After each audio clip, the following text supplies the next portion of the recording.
Look at Tinubu here. See as your president be. See teeth, see eye, see hand. Oh my God. Nigeria, una don hear mwe. Mwe. Ah! They say no be small thing for Abuja. Oh. Protest everywhere. More loading. They say lie. Tinubu no go fit do this rubbish. They say, in fact, the Labour chairman, say lie. Even Femi Falana said this one is nonsense. That is not possible. Are you getting it? People are just, they are shocked to their marrow. You know why they will not allow it? Because he hook Yoruba, he hook Igbo, he hook Hausa.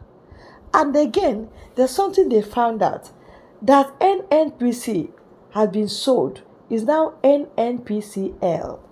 You understand?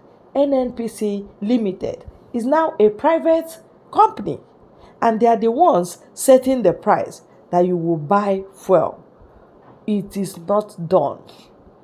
Erego Nigeria, final. You know Tinubu now. He's just like grave. He cannot say enough. He can't be satisfied. No matter the amount of money.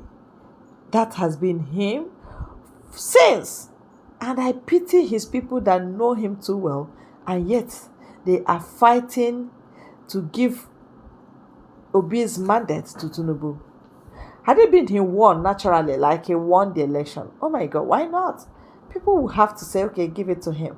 But this time around, he is stealing mandates. The way he is stealing money, siphoning. He stole Obi's mandate, and then he wants to use it to maltreat Nigerians. Hey! Adweme. Let me leave Falana so that you will understand what he's talking about. Thank you very much. And the Nigeria Labour Congress has summoned this emergency meeting of its National Executive Council to deliberate on the matter. See you out on the picketing front. First, the president of the NLC, Mr. Joe Ajaero, briefs the media. The issue of subsidy has not been probed all these years. And for anybody to close that chapter is like covering fraud. The Nigerian Labour Congress has called the NEC members for us to interrogate some of these processes, to know who we are collecting the subsidy money. The meeting goes into a closed-door session, and human rights lawyer Mr. Femi Falana takes the moment to address the media outside the hall. NNPC Limited, a private company, was alleged to have fixed the prices of petroleum products or jacked up the price. It is clearly illegal. There is no provision for it under the law. So we hope that the government will have to go back to the drawing table and take the whole month, the month of June, to meet with relevant stakeholders, to plan and look for alternative solutions to the problem. And there are alternative solutions. We must learn from what other countries are doing to address this, the dollarization of economy.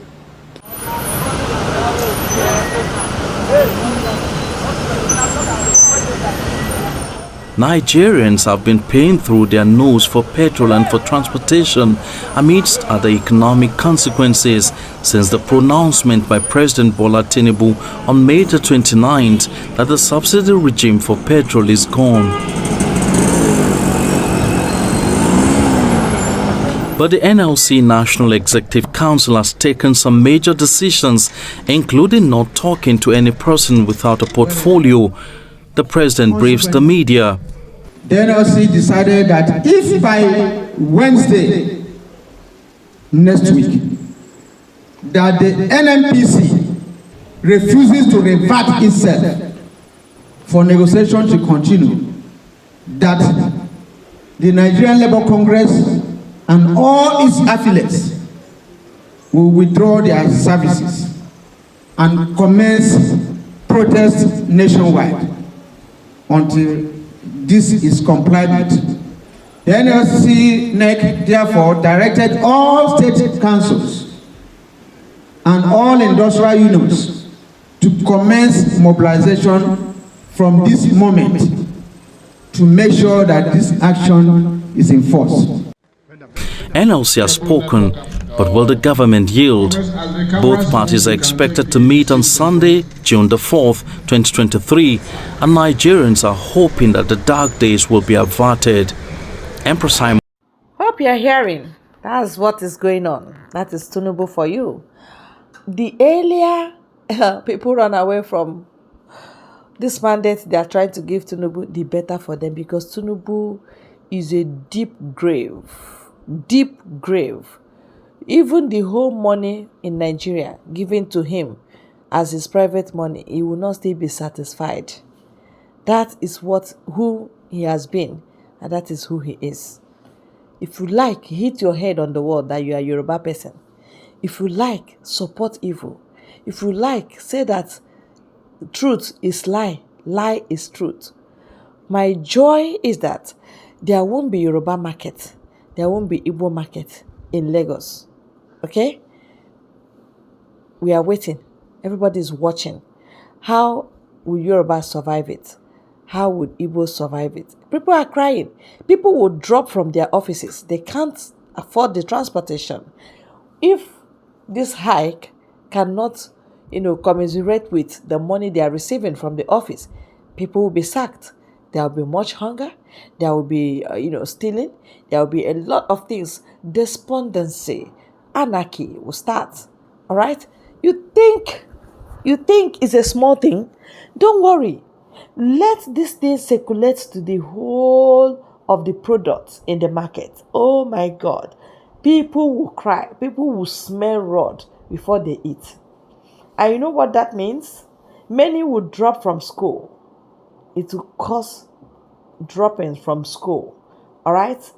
Many businesses will just crumble. Like, I'm not cursing the people, but I'm just analyzing the level of suffering that Tinubu, his wife, APC have plunged Nigeria into. They just pushed you into fire. The one that Buhari did, the killings, people have not even finished, crying about it. They are now pushed into fire. This time around, you may be seeing dead bodies on the street, because by the time the hunger will start, oh my God, the hunger will be too much. The frustration will be too much. The confusion will be too much. And that is why we say, divide Nigeria to save lives. Because if it's only Yoruba people, Tinubu will not try this one that he's trying to do. All right? He will at least pity his people. But hence is Nigeria, that name Nigeria is a scam. And people should check it. That name Nigeria, many have been scammed with that name. So we are being scammed again by Tinubu in the same name Nigeria. That's why Biafrans should brace up and leave Nigeria. Leave it because it's a messed up country. Leave it because it has been sold and bought.